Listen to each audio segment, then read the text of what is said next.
New Vishwakarma furniture থেকে আপনাদের সকলকে স্বাগত। আমি বাপি। এই যে দেখছেন, আগের যে ভিডিও দিয়েছি আমি, যে শিল্পন প্লাইগুলো, সেই প্লাই দিয়ে এই পুরো কাজটাই করা হয়েছে। এই যে দেখছেন, এটা একটা স্টাডি টেবিল এবং উপরে একটা র্যাক করা হয়েছে, যেখানে অনেকটাই স্টোরেজ রাখা হয়েছে। এই যে দেখছেন, কাজগুলো খুব যত্ন সহকারে আমরা করে থাকি। আপনারা পুরো ভিডিওটা দেখলেই অবশ্যই বুঝতে পারবেন যে কত সুন্দরভাবে আমরা কাজগুলো করি।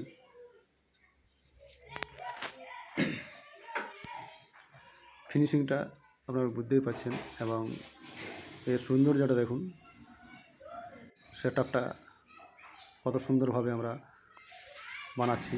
যে পার্ট টু পার্ট দেখতে পাচ্ছেন, আমরা এক একটি মাইকা এবং এক একটি লাইনার পুরোটা কীভাবে আমাদের ফিনিশিংয়ের সাথে জোড়া আছে, একদম দেয়াল বরাবর খুব ভালোভাবে আমরা ফিনিশিং দিয়ে থাকি। এবং আমার এটার পুরো ভিডিও দেখার জন্য এবং কমপ্লিট ভিডিও দেখার জন্য অবশ্যই আমার চ্যানেলটাকে লাইক, শেয়ার এবং সাবস্ক্রাইব করে দেবেন, এবং বেল আইকনটা অবশ্যই প্রেস করে দেবেন। Thank you, all the best, সবাই ভালো থাকুন।